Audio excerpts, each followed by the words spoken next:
Hello, everybody, and welcome back to another episode of New York Giants Corner here at Toilets and Titles. It's me at Joe J underscore Clark with.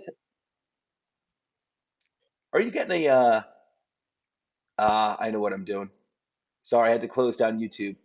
Oh, no And with worries. me is my co-host, Drop the Leash or at Drop the Leash JC. Joe, how's it going, man?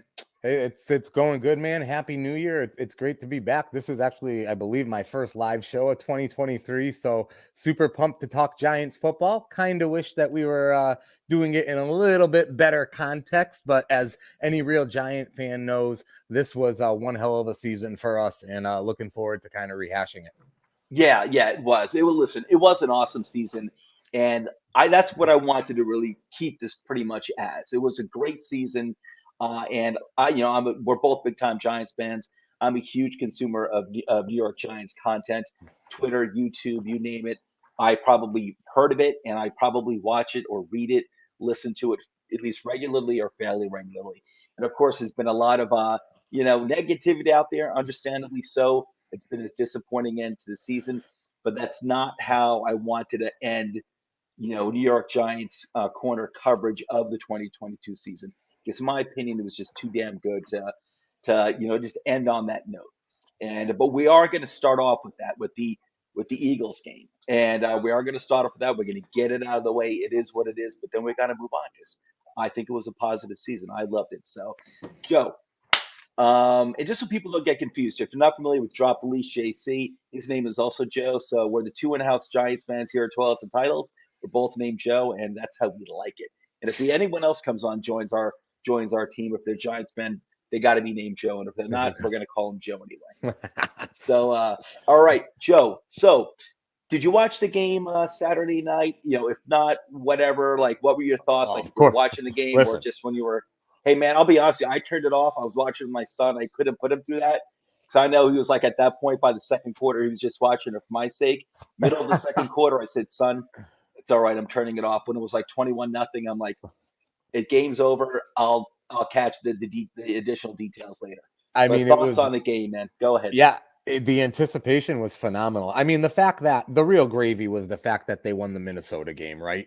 We got the playoff win. This team got the playoff win. So going into this Philly game, and you heard it all week from ESPN, everywhere else. Mad Dog Russo was saying Giants were playing with house money, which I think is maybe what gave us almost like a false sense of like, hey, you know what? Maybe we got a shot here because there's really no pressure on us, which there wasn't. So I was super pumped going into the game, and the analysts had sold me on thinking it was going to be somewhat close, but it really put the whole season in perspective. It really did. The Yeah, it Giants did. took care of business all season long. They won close games. They beat up pretty much all of the teams that they were better than or should beat. And then when they did get the occasional game within their soft schedule, because it was a soft schedule, when they got the games against the Phillies, against the motivated, healthy Cowboys, whoever else, they fell short. And that's how this game went. It was very clear from the beginning that the Eagles were just their front seven on both sides of the ball were just dominating from the beginning. And the Giants looked a little overwhelmed. They absolutely did. I don't think anybody can deny that. They never were able to get into an offensive rhythm where they could utilize Saquon the way they were able to all year long. Even Daniel Jones didn't get to use his legs as much as he had been the previous few weeks. Philly pretty much blew up their whole game plan mentally and physically from the first snap through the last snap. There's really no other way to put it. Oh, 100%. I agree, like with everything that you said. And it's funny because it's funny how everyone was like, even like many of the analysts and talking heads on TV, wherever, were kind of like getting on the Giants bandwagon there. And I listen. I thought when the Friday night roundtable last, this a few days ago, I said that. I believe I said that. My logic was telling me that Giants aren't going to win this game. But like I felt like there was something in the air. Not that I felt like they were going to the Super Bowl or that they'd win the Super Bowl. There was something about this game. I'm like, I don't know, maybe it's our turn to piss in the Eagles Cheerios. They're always beating the crap out of us. That is a team that's had our number for decades. And I've told other people who are like not Giants fans, I'm like, I said that's the one team that I personally can't stand, just because even years in the past where we've been better or like better on paper at least, yeah, maybe we'll get a win against them, but it's like a scratching, clawing 16-13 win, closer than it should have been. And then maybe the next game, like the second game of the season, they'll pull an upset, something like that. So, and when they're better than us, it's like we don't have a chance. So, but you know what? I actually like. Listen, I wasn't pissed. I wasn't mad watching the game. I was like, I still went in. Like, I still went in thinking like prepared, emotionally prepared, mentally prepared for an absolute beatdown, and it was even worse than I thought it would be. It's just because I did. The coaching was so good this year that they always look prepared pretty much in every single game. This game, it seemed like you can call it lack of preparation. You can just call, I don't know, just completely outclassed. They were. But like I said, I had to turn it off in like the middle of the second quarter. I really did. It was 21-0. I'm like, you know what?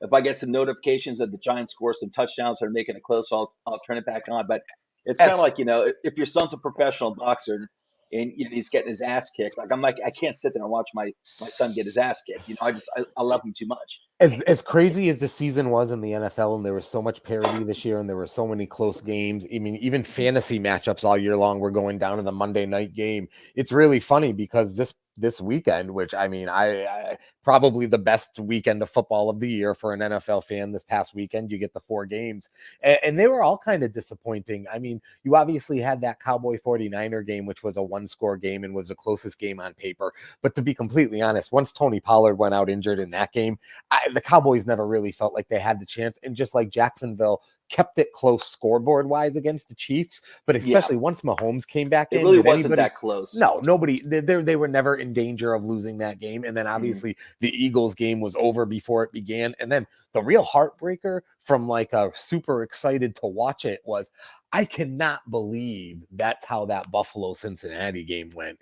And Right. testament to Cincy, Joe Burrow. We're not giving Yep. him enough credit still. We need to be, but I expected just so much more from that game also. And the Bengals head coach too. I Yeah. mean, look what that they've got, and now they're going against the Chiefs, and they're what Joe Burrow is like 3-0 against Mahomes, or in Yeah. the playoffs against Mahomes. I mean, Yep. talk about having that's like having Tom Brady's number, like or Eli Manning. With Burrow, Burrow is I think better, but it's like having someone's number like that, like who's that good, is in terms of Burrow versus Mahomes is impressive. So I still think that's going to be a great game coming up, Chiefs and Bengals.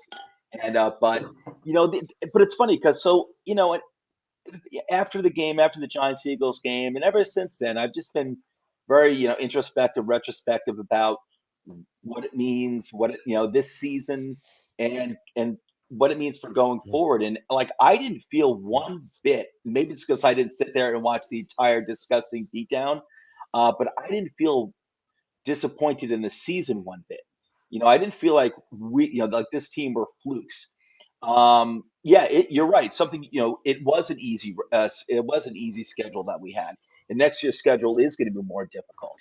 But I felt like this team, as much as any other team deserved to be there, I felt bad for the Detroit Lions because that's one team that I definitely felt, should have been in the playoffs. I'm not saying at our expense, maybe at Seattle's expense, but they should have been in the playoffs. But both the Giants deserve to be in the playoffs. But I also felt, and as I said on the Friday night show, you look at like, before the games were actually played, you had the Giants and their NFC teams, you had the Jaguars and their AFC teams.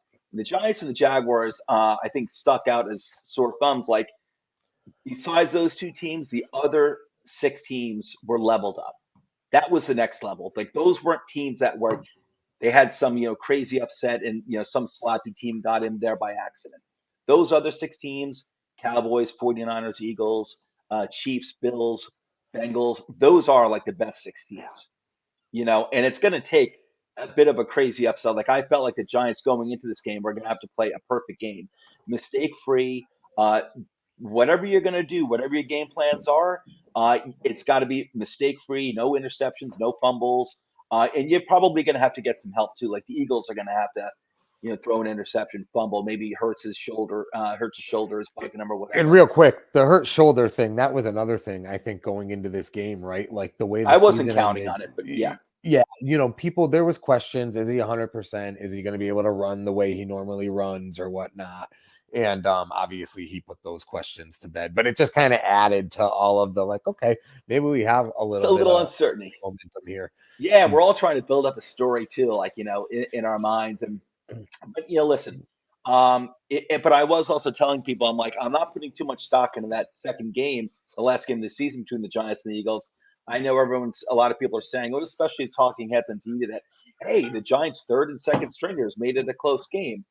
And I was like, and I'm like, you know what? It was 16-0 at halftime, and I didn't even watch that second game of the last game of the season between the Giants and the Eagles because I figured it was going to be blowout city. Giants aren't they have nothing to play for, and I know they're sitting the starters anyway. So, but I saw the score was like 16-0 at halftime for that particular game, and the final score wound up being like 24-16. They only lost by 8 points. But I know they put a last second touchdown in garbage time and the 2-point conversion.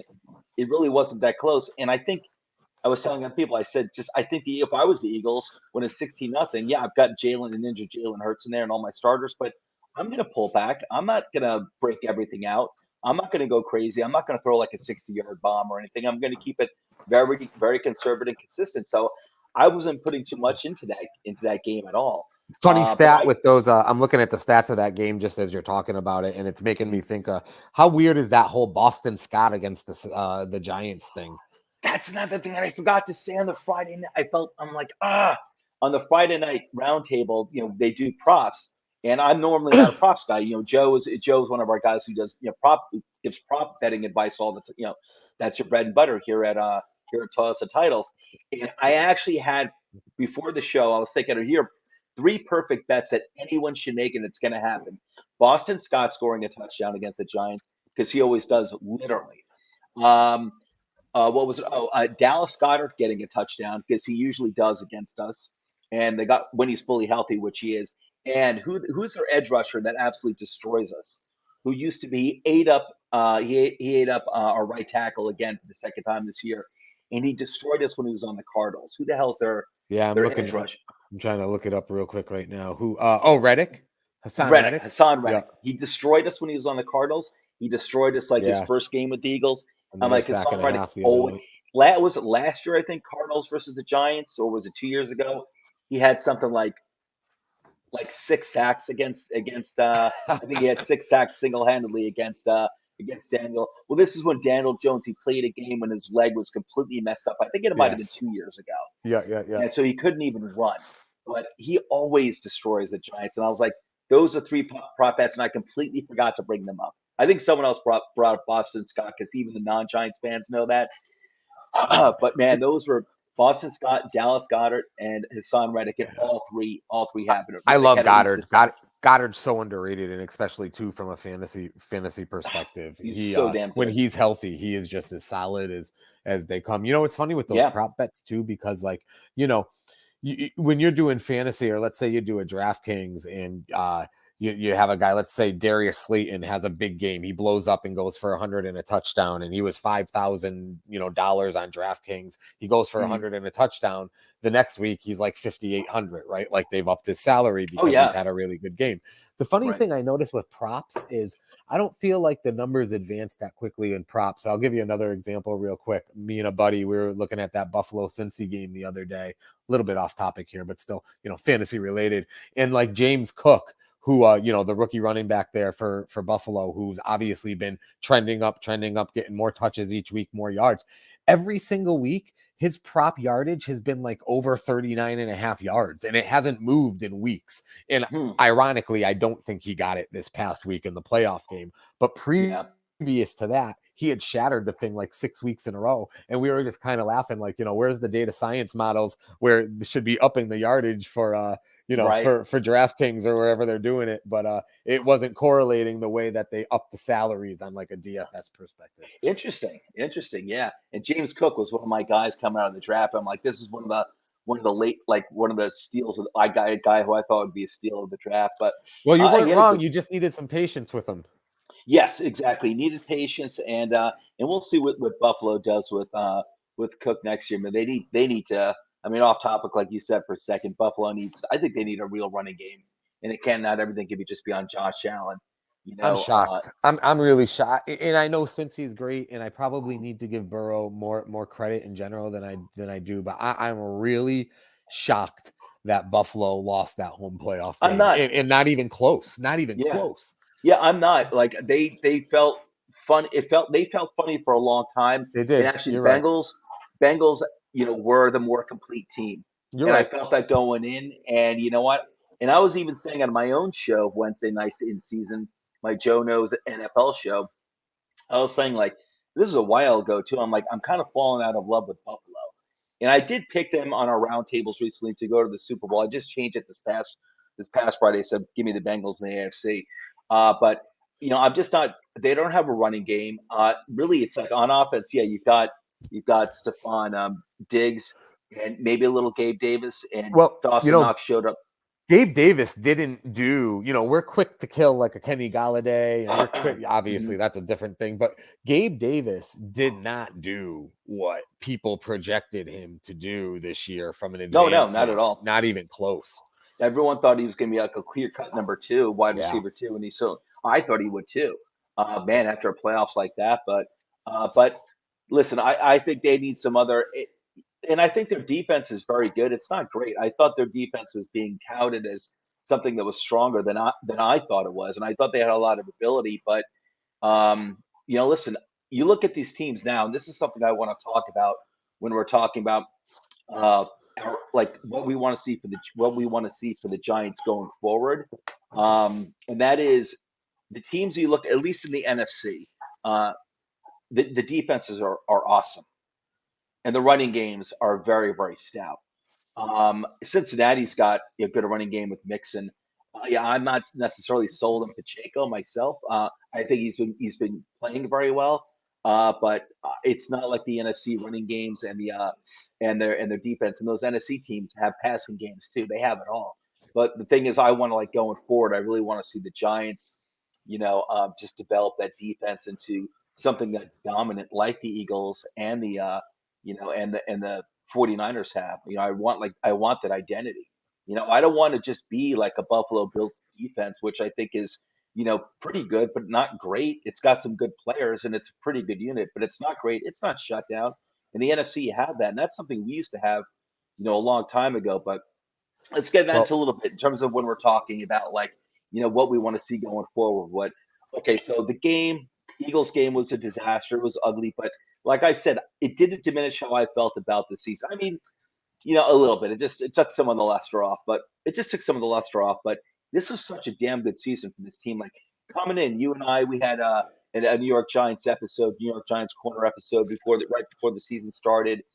We went through the schedule, gave like our expected wins and losses, and you know, I I don't remember. I think he might have had like 7-10 or eight and yeah. nine.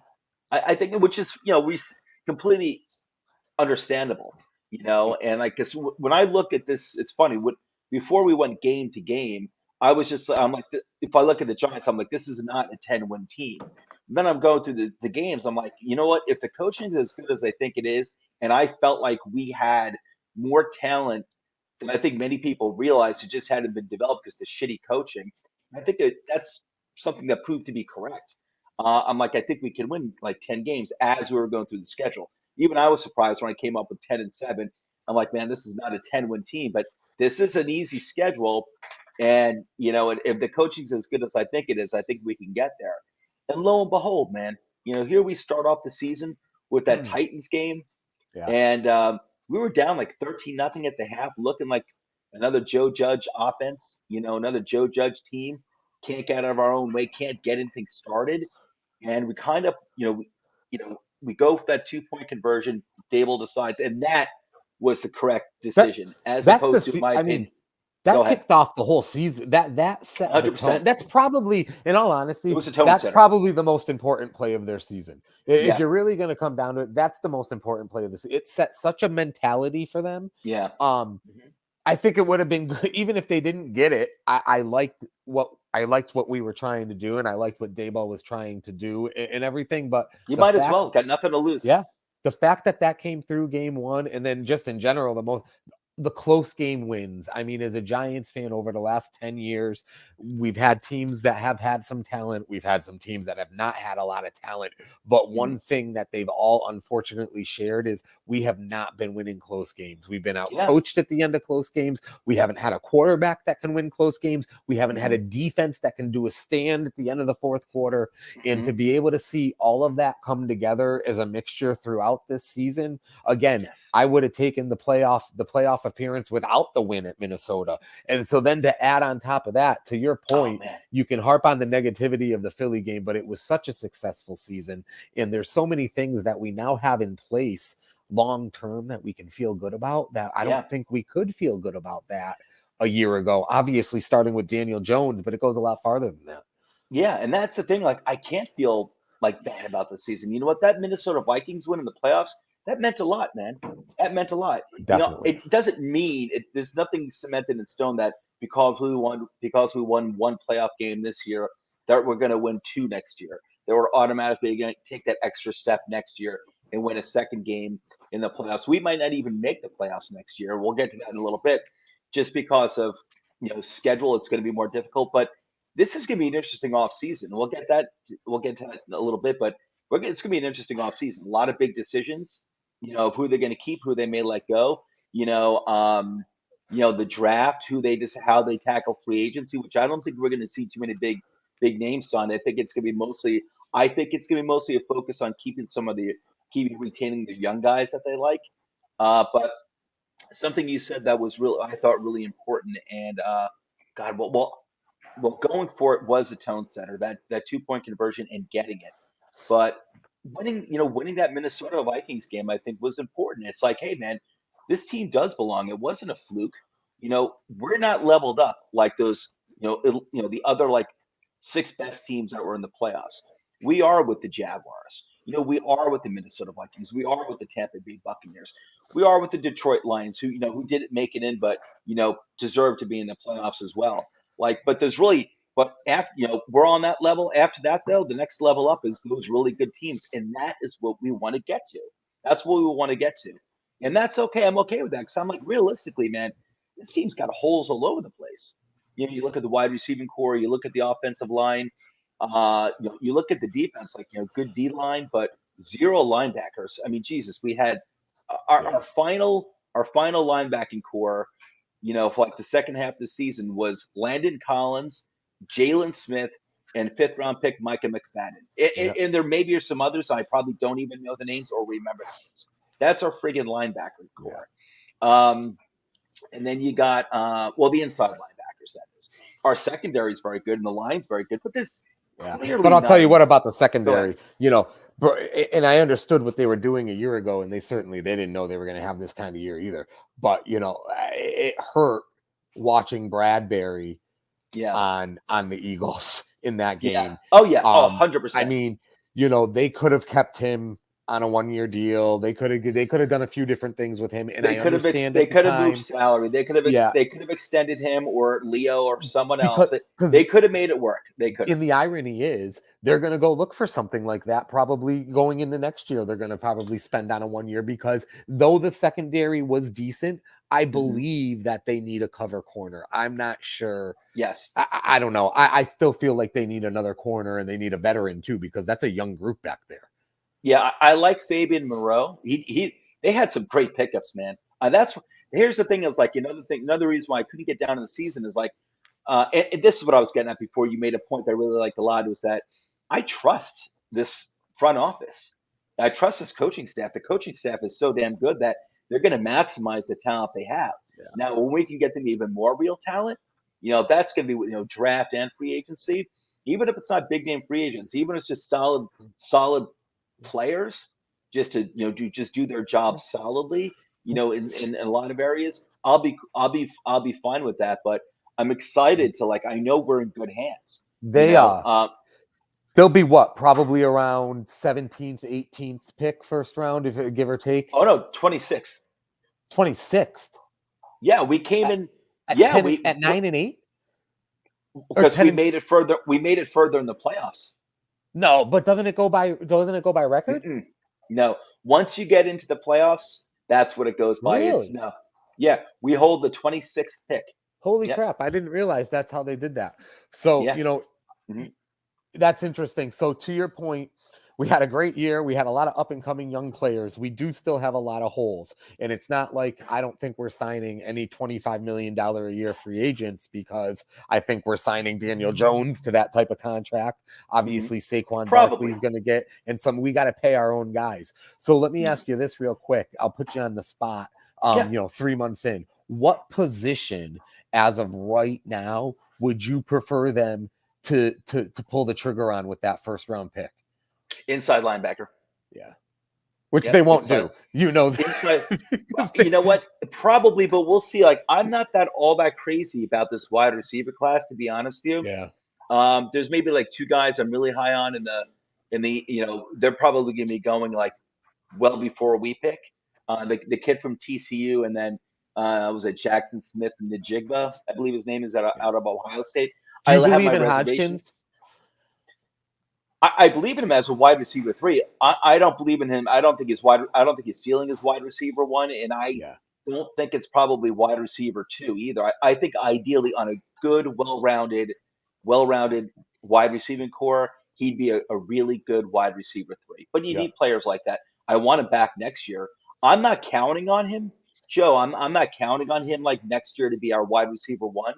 Uh, you know, I want to get reinforcements there, but I'm not yeah, going to.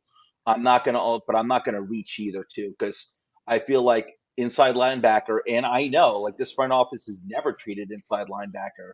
I should say this organization hasn't treated inside linebacker since the like something '90s. like it's like a serious position in decades. Yeah, But it was clear. I mean, they could just probably say, "Hey, we'll get like a pretty good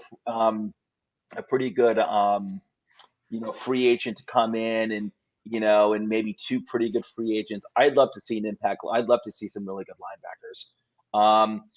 You know, uh, if there's a cornerback, I don't mind that either.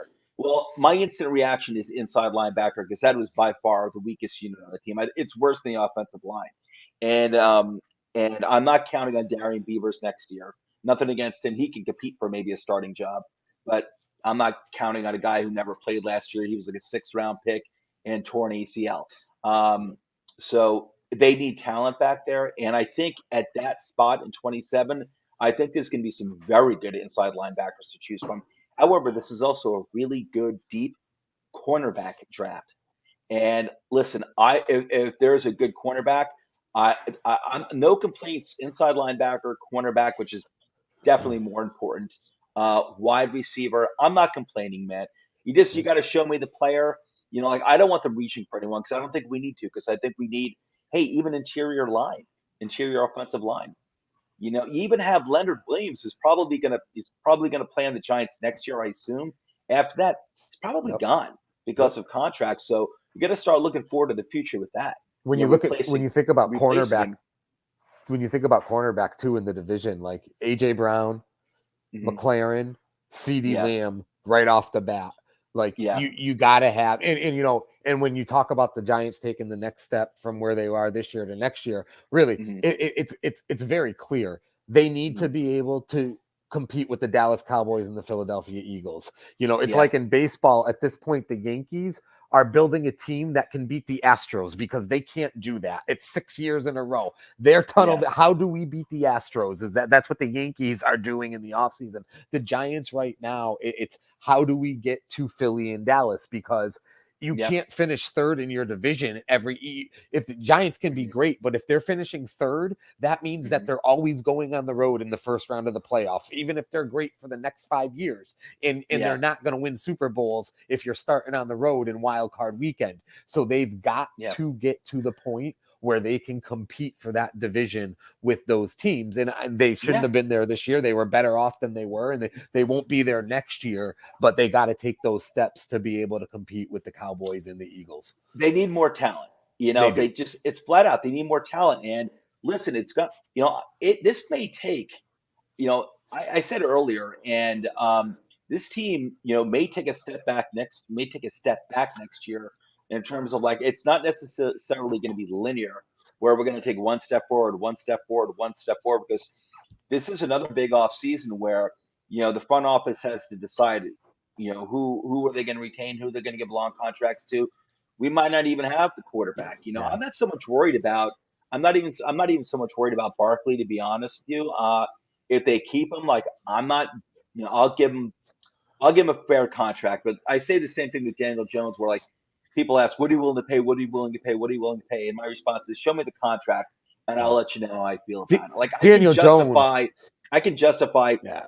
different numbers at different years. I mean, I It's got to so see the different with the numbers. positions though, because the Giants have Daniel Jones. They're at if the Giants say we're going to keep Daniel Jones, they're at the mercy of the quarterback market, and it's 25, Yeah, 30 million bucks a year, it's and gonna be the it's gonna be more than that, man. yeah, and the grass is not greener on the other side. So Daniel That's the Jones thing. has all the leverage in the world. It's a little different with Barkley. Hmm. Um, it's a little different with Barkley, but again, like, what kills me? It kills me when you have a young team who has a star or two really young and up and coming players. They have a disappointing season.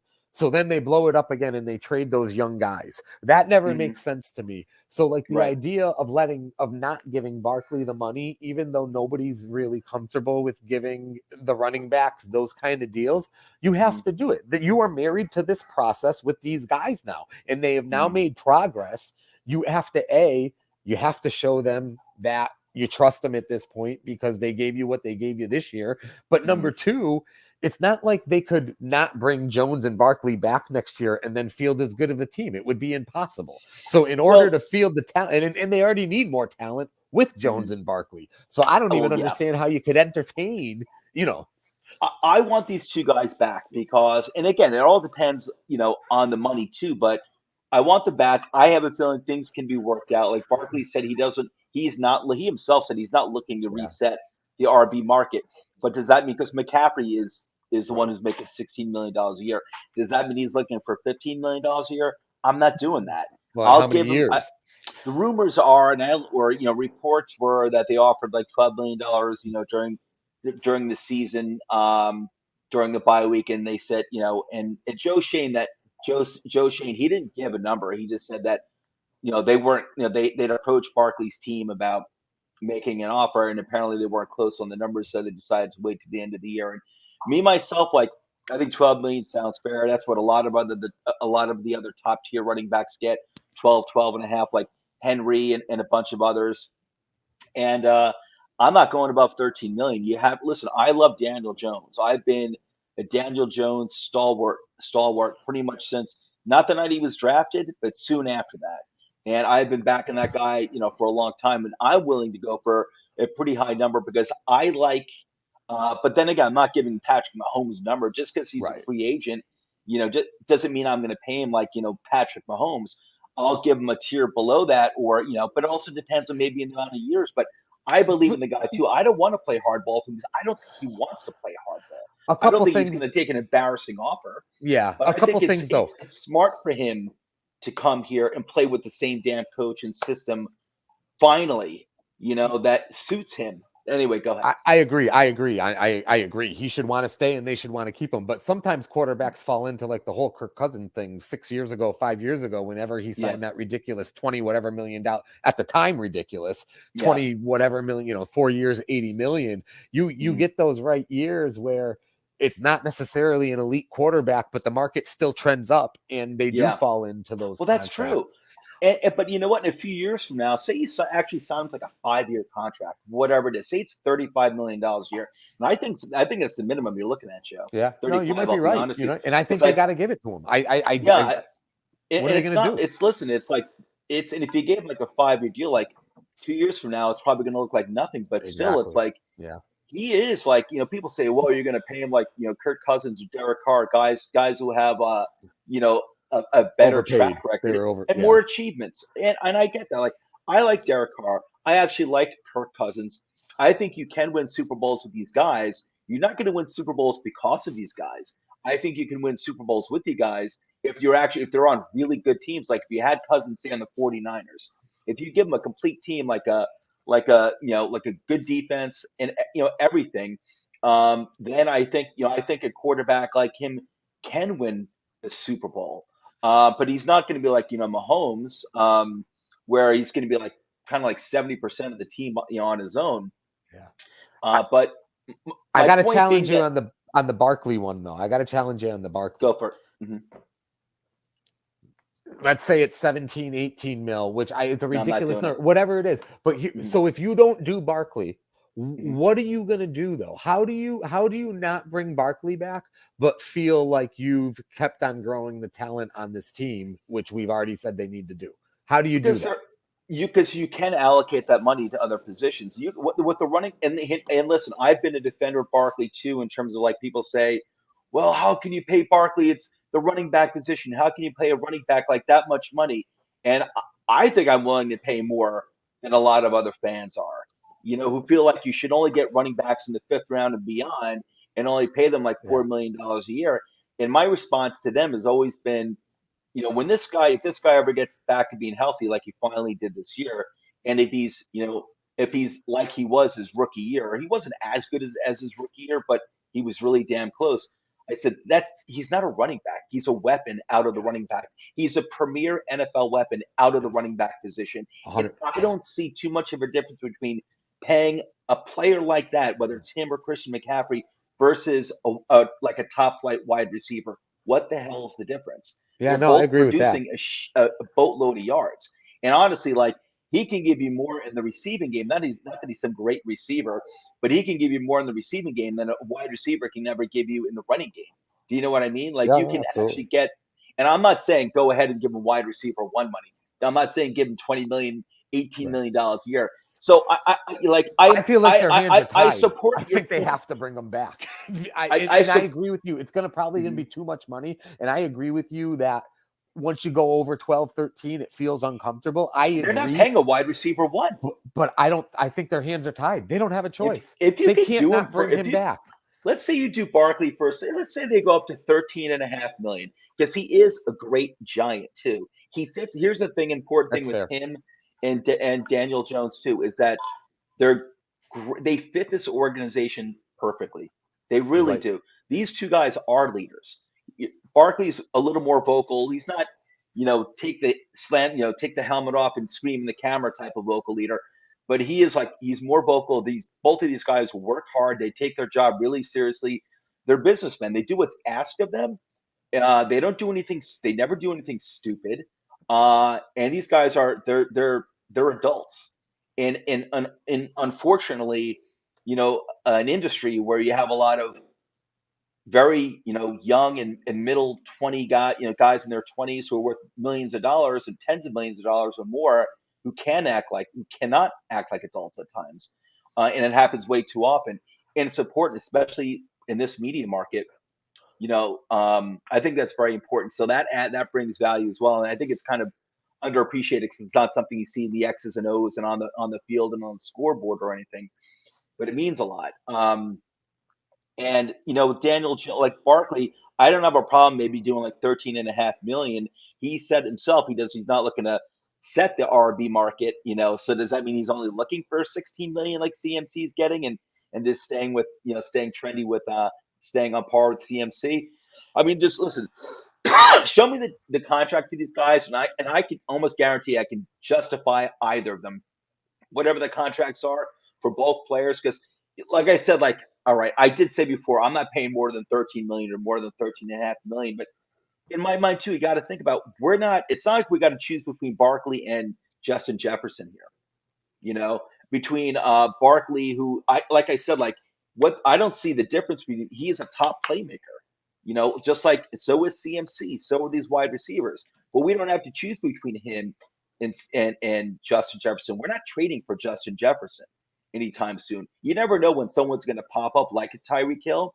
But even then, it's like I don't feel like we're ready for that Well, anymore. DeAndre Hopkins is going to be a legitimate potential trade piece. Now, and you know what? I I don't don't think the know. Giants should mortgage their cap in draft picks for that either. Not for I that agree guy. with you. I'm not sure they're Yeah, ready for that type of move yet, but they right. do have to upgrade the position for sure.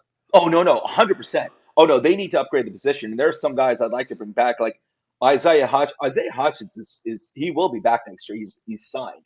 Um, but do they extend him? He will Right. be back next year.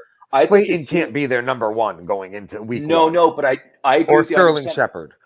No, no, I agree. No, none of these guys could listen. They're not legit. Why they can't go into next season without Yeah, upgrades? They simply you cannot do that. And but it's probably not going to be DeAndre Hopkins. And I don't want to see, you know, I'm not, I don't feel like they're like Joe Shane said in the press conference the other day. I think he said something to the effect of like, we're not one player away, right, and they're not one player away. We all know that.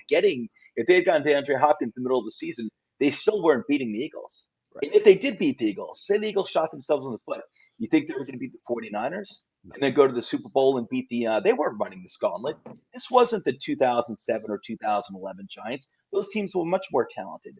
And especially 2011, maybe it wasn't as experienced as maybe it wasn't as good as the 2017 the Giants. It was experienced. You had all these guys who already had a ring, who already knew what it take to make a run and beat the probably the Yeah. greatest team ever put on the field in the 2007 New England Patriots. Yep. Those they had a bunch of guys who had that experience. I'll These tell you guys what haven't felt been good through this that. year, though, is seeing their defensive line actually win some games at the end with their pass Mm, rush. That hasn't happened a since the pass rush teams you shows were up, just talking about. So that's a big that's big. and it's still an area for improvement. That's what I love, Joe. Is that hey man, we're talking about say our first round pick. If they took another edge rusher, or say like a monster on the inside who could push the pocket with Dexter Lawrence and Leonard Williams, and also this guy could be like when Leonard Williams does leave, could be like his replacement on the And line. they need that because the run defense wasn't great. The run defense wasn't good. A lot of that has to do with a healthy Blake Martinez That's would fair. have worked wonders. I think Yeah. there, not a cure all, but would have been a big difference. A healthy Blake Martinez. That's unfortunate. But yeah, listen, man. Like if you can get, you look at like what the Eagles had, and which is just like the Eagles had they could roll defensive lineman after defensive lineman after defensive lineman out there. This is what we want to get to. We want depth. We used to have depth back during the earlier Coughlin Yeah, it years, was a rotation. especially, dude. It's like it was a luxury having. Actually, it was a philosophy though that they followed was like Yeah. basically you can never have enough pass rushers. Yep. True, you can never have enough cornerbacks. That's true, but you can also never have But enough pass rushers. but to your point though about it's a great point. I really like this actually We can because get you, better. you could say that you're able to say that we could never have enough pass rushers then because they already had Eli Manning in place. They had Plaxico Burress. To the Mhm. point is that the talent around them was grown, right? They had their running Yeah, game. They had Plax. They had Jeremy Shockey or whoever their that's true. tight end. And So Kevin Bossmont was the backup. yeah, I remember that. Yeah. Yeah. Yeah. So they were able to build everything up and then just nail the pass rush, which at the time, Mhm. that's I mean, that 5-year clip revolutionized rushing the passer in the Oh yeah, in the NFL. dude. But They had the one Matthias thing, Kiwanuka, who they yeah, took in their first round. He was I an know, edge. They had him playing it at outside linebacker yeah, for his entire career because they wanted him out there for his pass rush ability, but they had no place to put him. I Go ahead. forgot I'm about sorry. that. You're absolutely right. No, I would just the Eagles, adding in the front office. The thing about the Eagles season that really gets me is they made like what in my opinion ended up being probably like their two most important additions were like really close, like the AJ Brown trade obviously, but then they got, and now I just forgot his name, the corner, the corner they Gardner, got, Chauncey yeah, Gardner, yes, right towards the late in friggin' the New, off season. friggin' New Orleans Saints, man. Yes, and those two deals were just so huge. They just changed the complexity of that Philly James team so Bradbury, much. And then on top of that, but Philly did a look at great this. job, obviously, building this Dude, team. that guy, Howie Roseman, forget about 5D chess. He's playing like Yeah. probably 10D chess. What Hey, the team Jalen that they've Hurts. I had. mean, a lot of people doubted him, Yep. and they Oh and yeah. they Hey, listen, the criticism when he was drafted, was because crazy. hey, you have Carson Wentz, and I Yeah. listen. I didn't criticize. I thought it was interesting. I'm like, listen, if you think this guy is like, uh, potential like franchise quarterback, and he falls to you in the second round, and like, hey man, we could develop this guy and then eventually trade him for a first round pick, maybe, or maybe move on from Carson Wentz, who at that time no one saw a problem with. Yep. Um, it was. I never blame a team for taking a quarterback in the. I remember when the Chiefs took Mahomes in the first when they traded up to get Mahomes in 2017, and a lot of talking heads at the time were like, "What are you doing? You got Alex Smith. You need defense. Yeah. You should be building your defense." And I was thinking I was never an Alex Smith guy myself anyway, but and I didn't know anything about Mahomes. NCAA quarterbacks scare the crap out of me. Yep. Unless they've got that tag that's given, that generational tag that's given basically once a generation, like Trevor Lawrence, like Andrew Luck, like Peyton Manning, and like John Elway before him. Unless they've got that tag, and those guys, those legendary tags tend to pan out. Unless they've got that, I always get scared with college quarterbacks. And he's been a championship every single year, right? For him, AFC championship at least every season. Oh, For Mahomes. Mahomes, I believe. Is that I, what I heard the other day? I think so. I think you're right. That's I think you. insane. That's not talked Yeah. about enough. That's a hell of a stat. He's the best quarterback. Even Joe Burrow and Josh Allen, even those two are even they're even a level before. And listen, Yeah. listen, And if Joe, and they Joe don't have Burrow, a running game. You said it before about not loving Pacheco. He's never even had a real running game. yeah, I know that, and if they finally do, unlike the Buffalo Bills, and I like James Cook, but there's a difference between having a running back and having a Yeah. running game. Yes. Having running backs, you have to have like Buffalo Bills and Chiefs offense is very similar. It's like 70% pass, Yeah. but you want to be able to, I don't know. I like what we used to have, in the beginning of the Coughlin years and you see with Philadelphia and you see with San Francisco, and you even saw with Dallas before Pollard went down. I want balance. I Yeah. want to, if you're focusing on taking away my my passing game, I want to run the ball down your throat. You know what's And I funny though? want to run. 20 years And ago, if you tw- focus on shutting down a running game, I want to throw the ball in you deep or no, wherever. 20 years ago, teams ran too much and were too conservative. Now we complain because, Tom Brady throws 65 times and nobody runs the ball anymore. Yeah. Well, you know what? It's funny. I was making this point earlier this season. I'm like, hey, man, to be a running team good, I think is now if you've got a really good run offense and a really good offensive line, because so many defenses are created now to stop the modern offense where it's all back heavy. So Yeah. if you can actually, a lot of teams are they're playing like six in the secondary, like three cornerbacks, three safeties. If you got a power running game, you might want to focus. You could have a lot of success with that because a lot of teams or most teams aren't built to really stop like a steady, Yeah. Like a two-headed Derrick Henry. monster running back, Yeah. running game. But Let me ask anyway, you real oh, go quick. ahead. What do you think of these two games this weekend, these two championship games? What are you I expecting? got to go with the Bengals, man. I got to go with that track record. That team is fearless.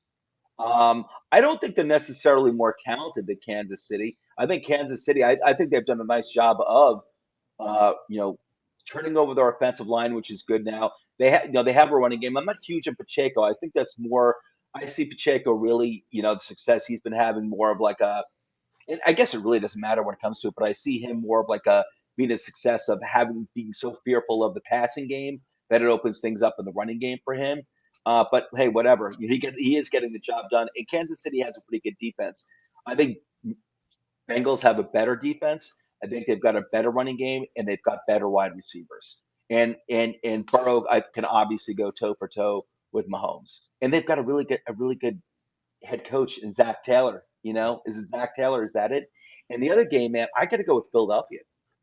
I have to go with Philadelphia, not because they beat the crap out of our team, but I still, all due respect to Purdy, and Brock Purdy could wind up being, he could be a legit NFL starter for the next 15 years. I would be worried about going up against a really good, solid team with no holes in the Eagles with Purdy at quarterback, like Purdy against Dallas. Like he did the right thing. It was perfect. It was beautiful. It was make no mistakes. You got to do more than that against the Eagles, I think. I think it's What a do you great point. think? Yeah, I think it's a great point. I'm not ready to trust Purdy yet against this Philly team in Philly too, right? You're asking the last pick of the draft to go into Philadelphia, probably the nastiest sports city, an atmosphere in the country. That is going to be such a crazy atmosphere. Oh man. And I give Purdy so much credit for what he's done and what that team has done. But I do, and I'll be rooting for San Fran for sure. But I believe that Philadelphia will win that game. I think San Fran, their defense will keep it somewhat close, but I look for Philly to kind of pull away in the second half. The AFC game, man, everything you said about the Bengals a minute ago, you were absolutely right about. They have a better running game. They certainly have a better top three wideouts. Burrow's playing incredible right now. They have a better defense and they have great coaching. My only thing is Mahomes is playing so good right now. Yeah. I hesitate. Like if Yeah. you were going to tell me I have to put money on it, I'd have a really hard time betting against Mahomes at home Hmm. But all of your points were correct. So I And expect it to be a great game. the Bengals are just like are very similar to the Giants, our beloved New York Giants in the mid and late 2000s, 2007 to 2011, in that they can go on the road and beat anyone, and they're not Yep, afraid because they've done it. Because true. they've done it, they're not afraid at all. And honestly, you know what, Joe? I thought they were better than the Rams last year.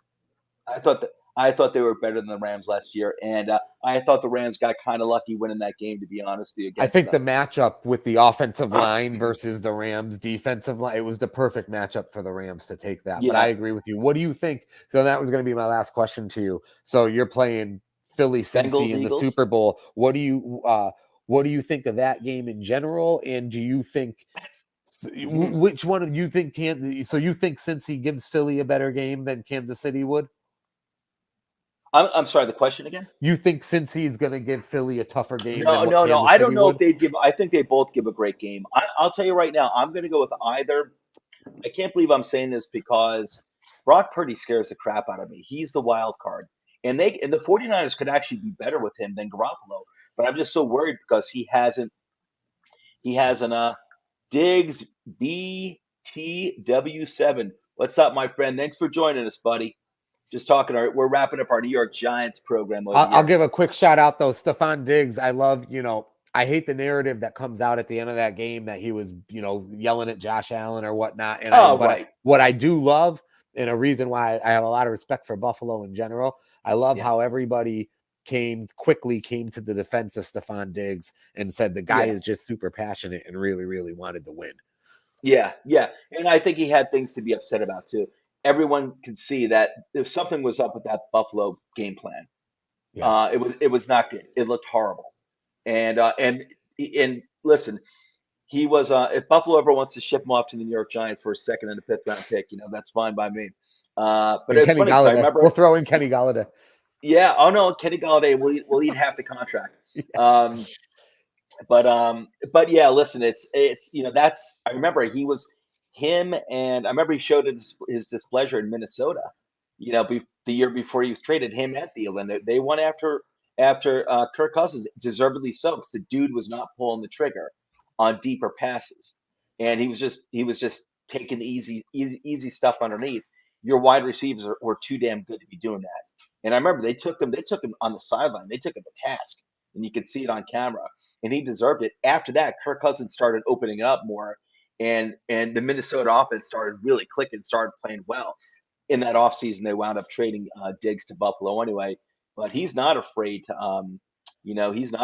voice his displeasure, and I don't think he does it just for any stupid reason. So I think Diggs is a good dude, and I get the frustration. And if you see, we saw that game. That was a bad. It wasn't just the Bengals being a better team, which I think you and I both think that they are than Buffalo. At least I thought that. I thought they were a better team just going in on paper. They showed up with a much better game plan. I don't even know what Buffalo was doing. They Well, look like and maybe crap. the weather, we all assume that these weather conditions are going to favor Buffalo, but maybe they don't. I Maybe in didn't. this one, maybe Cincinnati's a they don't. cold weather. I I think to this day the coldest game ever played in NFL history was in Cincinnati. Yeah. I think it was an AFC Championship game against the Chargers. I think like in 1980. I think when the Bengals went to their first Super Bowl. I think that's the coldest game. Cincinnati gets cold. There Yeah. was if this was a dome team, if they were playing the Vikings, that's different. Or if they were playing Miami, even Miami played well against them a few weeks ago and without Tua up in Buffalo. But in the snow, like, well, dude, maybe you want to actually have a running game Yeah. for Well, in that's the the snow thing. Yeah. instead of Yeah. trying to throw the Uh, ball 60 yards downfield. Seeing we're a giant podcast, you can't even talk about cold weather without talking about the Packer championship game and those rosy Tom Coughlin cheeks pregame. Oh yeah, That is like hey one of man. my favorite visuals ever. Oh yeah, it was funny. I actually was watching that the other night. It was like on NFL film. It was like greatest NFL games of all time, and Yeah. and they played that one, and that really was a Oh, great game, what man. a game. Oh, fond memories. But Joe, we are Giants fans. That's what we want to get back to, and I think that's what going forward. I was saying earlier, I think this team may take a step backwards next year because we're not just a one player away. You No. know, And we're gonna have a harder schedule. we're going to have a harder schedule. There are holes to fill, and we might need to take a step back before we take two steps Let me forward. ask you this though: how do you Mhm. take a step backward record-wise, but still feel like they've appropriately Yeah, developed for the for the future. season? Yeah. And like set kind of like another foundation for building going forward. Um, how do I feel about that? Is Well, that the no, how do you question? do it? How do you do it? How do you go from 9-7, 9-7-1 Well, in a playoff win, right? right. How do you go from that to 8-9 and we Hmm. don't make the playoffs next year, but still feel like we are on track? Well, it looks like how do we, if we in our losses, how do we look? Yeah. If we're playing Kansas City, how do we look? If we're playing Philadelphia, we got to play Philadelphia. And that's why I was like, hey man, at the end of this playoff game that we got destroyed, I'm like, it's a barometer. We are like that far away. How do we play next year against Philadelphia? Do we look a lot better? If we're playing the 49ers and the Cowboys, we lost two times to the Cowboys too.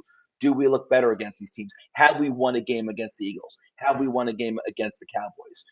And maybe um, it doesn't necessarily mean we might win a game against the Eagles and the Cowboys, but lose a game against 49ers, against the Chiefs, against some other teams, that are good there too. Like I could see it happening because, like I said, this team is still more than one player away. Yeah. The And NFL is so like the NFL is the only of the four major sports where the schedule has so much variance in it as from a strength of schedule perspective. yeah, And it plays such a relevant role because it the is. Giants you got the AFC South this year. Hmm. And you just had a soft schedule based on a bad record the previous year. And now Yeah, next year, I don't know what AFC division we get, but any of them are better than the South. yeah. Your division is insane now. Those four games against the Cowboys and Eagles are going to Uh, be four of the toughest games on most teams' schedule, and then you're still going to have the rest of your and interconference don't games. forget Washington if they actually get a real Who quarterback and they're like a not Derek horrible Carr. either. They're not If they horrible get if either. they get Derek Carr or Garoppolo or someone who's just a pretty good quarterback, Yeah. then yeah, so they're definitely going to be better too. But They should have stuck with I think Washington I had some respect for what they were doing this year given the talent on their team, but I think they yeah, messed up when I don't think they should have ever benched what's his name? Heineken, whatever. yeah, I don't think they oh should have yeah, ever pulled him the first time. yeah, yeah. I mean, listen, I don't think they can go into next season with him as the starter. I No, think you they'd be can't. making a huge mistake. I mean, assuming that they can get their hands like a Derek Carr or a Garoppolo or someone else with more of a, I'm not even sure about. Well, I guess Garoppolo, yeah, but if they can get someone else out there, maybe like a Ryan Tannehill, the Jets need to do the same thing. They cannot go Right. into next season with Zach Wilson as a starter. He Yeah. could be on. I think he should be on the team, and maybe if your starter gets hurt, maybe he's learned something. You can put him back in there, but like that Jets team, same thing, Miami Dolphins. Like those two teams, if Tua is healthy or if they get another quarterback, those two teams are ready to take off. Yeah, and They're I'm really okay with stacked with Tua. talent. Like I I would want Tua to be my I like him. quarterback in that situation. I'm just worried about his concussions. I No, think he's a totally. good quarterback.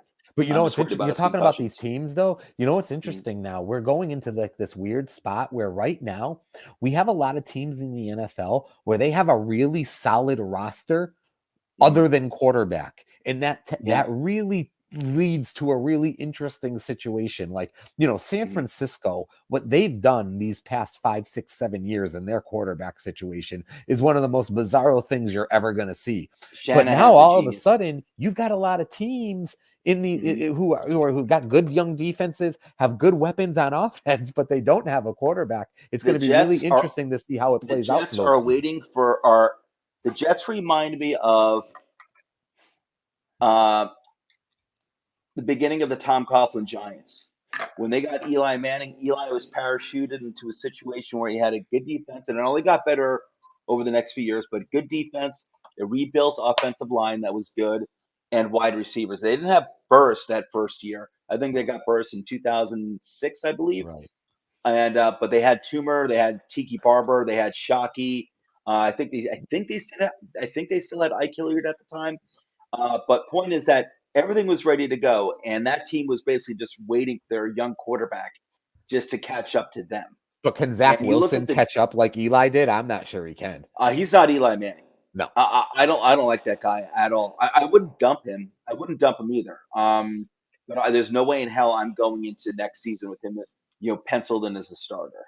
Yep. Um, but that's what, like, if you can put it like the team. And my point is that the team's ready to go. It just needs a quarterback. The Giants in 2004, 2005, they were ready to go. They just needed a quarterback. And same thing with the Dolphins. Like, listen, if Tua can stay healthy, he's good. But if not, they need to get someone like a Derek Carr. They need to get another quarterback in That's a there. great job for a quarterback. For a veteran Oh man, quarterback to be handed Tyreek Hill and hey, Jalen Waddle, thank you, hey, in good if you're weather. Daniel Jones, Yeah, and seriously. if you can't come to an agreement with the Giants, you got some really. If I'm the New York Jets, I'm immediately like, hey Daniel, you don't even have to, you don't even have to sell your house or your Yeah, condo. that's true. We've And they got got Garrett better weapons than Wilson. the Giants. They got We way got better Garrett wideouts. Wilson. We got Brees Elijah Hall. We have Moore. a really good defense, and we Yeah, want you, a young quarterback, to grow with our young team. And we know that you're, a leader in your own way. fair point. Come. We'll give you a nice 4 or 5 year contract. Yep. Washington. I think it's a mistake for anyone to go to Washington personally, but you look at Washington; they've got some good stuff to offer. Miami. You got New Orleans out there. He could even go to Carolina, who's, doesn't really have much in offense, but it's his home. Well, It's his DJ home Moore's state. still better than what we have now. Absolutely, and they actually have some pretty damn good young defensive players. But listen, I think things will work out with Daniel Jones. I mean, do you have an acceptable number? I know we're all over the place here, but do you have an acceptable number for Barkley and for Jones? I And think who's they're. your priority between those two?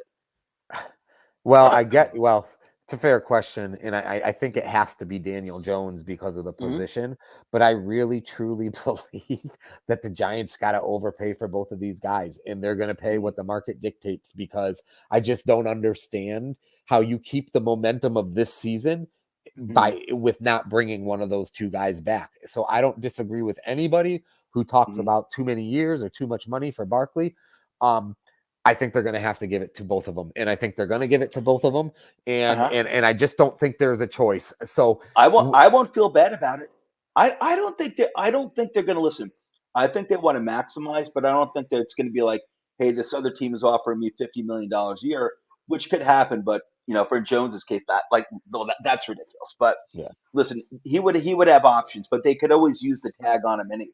that's true You too. know, Now that's I think that's I a yeah. I I wonder how strongly much think that that would piss Daniel him off Jones. though. I don't think it'll piss him off at all. I think it'll just be a negotiating tactic. And So listen, there are wouldn't plenty that of be good wait? reasons. So isn't that a no brainer then? If that's not going to piss him off, that's a Hmm. no brainer. Hmm.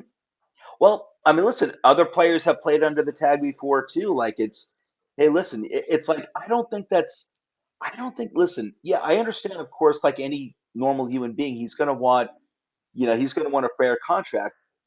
That's the thing. I think he's going to want a fair contract. I don't. It. I What's think he'd be guaranteed made. for him in a fair contract? If they give Daniel Jones 4 years, what's Mhm. the guaranteed money? 80 million? I'd give him 140 million over 4 years, Guaranteed 35 per 140 season. though? You know how they Oh, did these I'm not QB worried deals? about I'm not worried about the guarantee. I'm not thinking about the guarantee. No, No but matter that's what, the whole thing now, right? it's Like gonna be a lot of money. Watson signed Yeah, his 200 guaranteed. They gave yeah. Rodgers whatever Well, this, guaranteed. but part of this. Here's the thing: is like where I'm cool with something like that too. Joe, it may very well be $40 million a year. I got news Yeah, for you.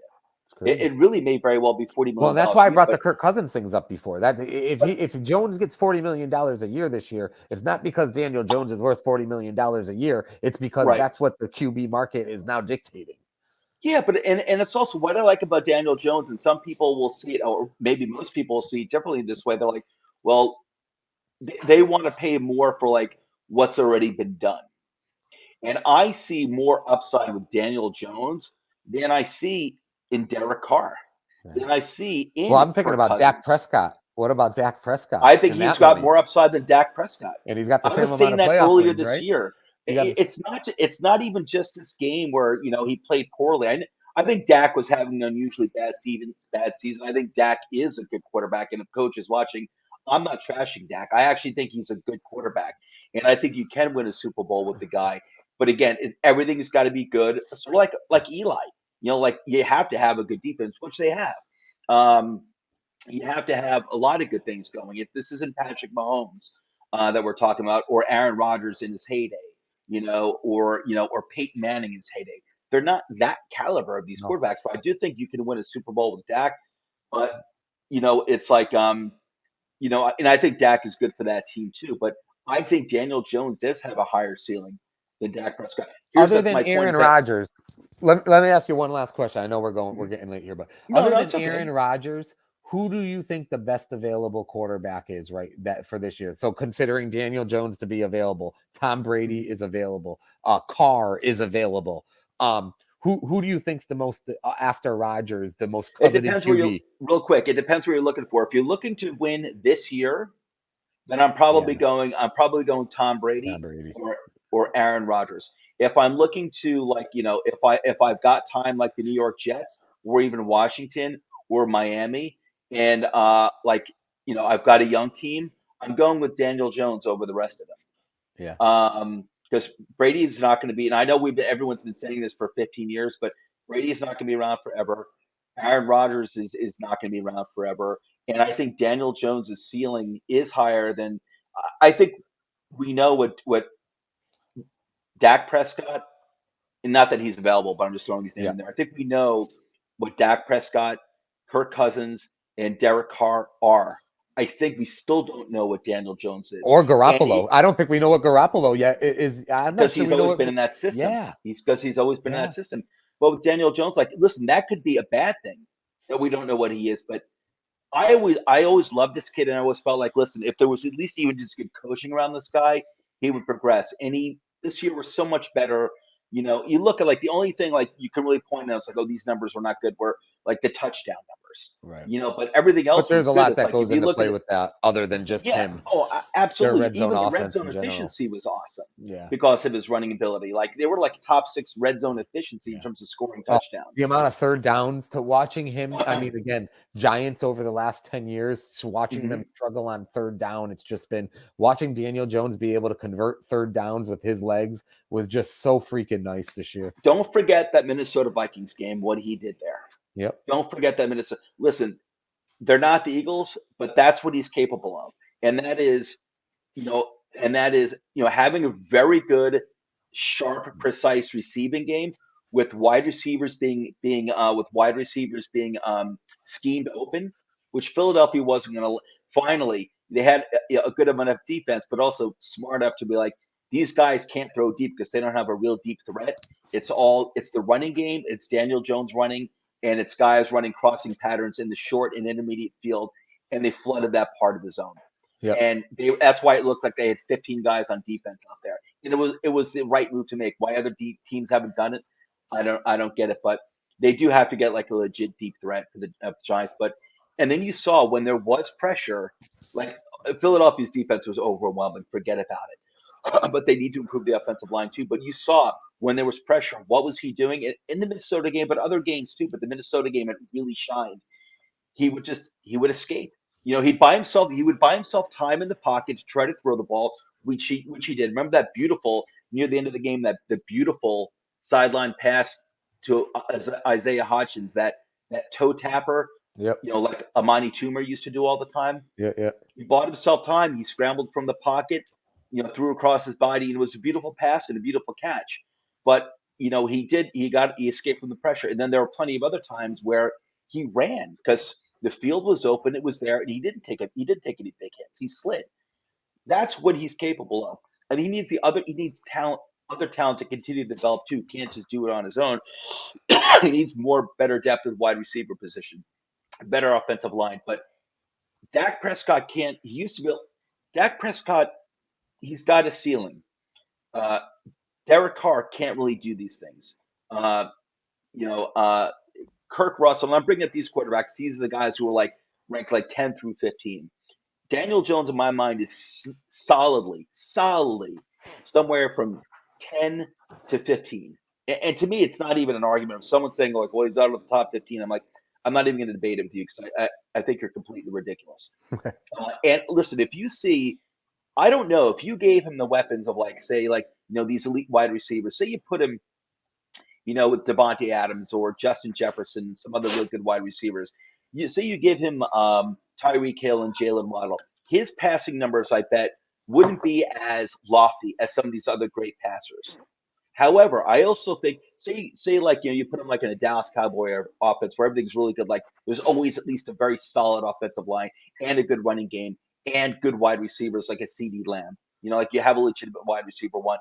I don't think his passing numbers would be as lofty. I think they'd be better. I think much better than they hear on the Giants offense that he's been. But I don't think he'd be as lofty. However, I also think he would do more with his legs than most of these other quarterbacks. Conversely, if you put people like Dak Prescott, um, Kirk Cousins, and some others, Derek Carr, on this Giants offense that he's been playing with, I think the Giants offense looks a lot worse. I think those guys crash and burn. Uh, if what's his name Tua were playing for the Giants this year, they would have been scooping that dude. And I'm not saying this to be cold; it's a fact. They would have been scooping Tua off of the turf with a spatula. I think Dak Prescott would have been sacked plenty of times. Kirk Cousins sacked plenty of times. I think Daniel Jones can absolutely do a lot more with less than these other quarterbacks. His numbers might not be as good if he's given all these weapons. It might not be as lofty, like 4,900 yards passing yards, but I think he could do a lot better with worse than these other quarterbacks can. Fair point. So I do think he's worth money, and we haven't seen his ceiling. And he's never had a legitimate wide receiver one. He's never had it. And more than that, he's never had a real solid offensive line. We're happy about Andrew Thomas, and the offensive line did play better this year. I don't care what the numbers say. We could all see it. They were better this year, also because he was better at manipulating the pocket too. Buying time, you're stepping into the pocket with the pass rush, running away. He was better with his pocket manipulation this year as well, and just it went hand in hand. But man, it was a good season. It was. I love this season. It's positive. And when I say that, I think we may take a step back next year. I don't think it's a long-term thing. I don't think it's a long-term thing.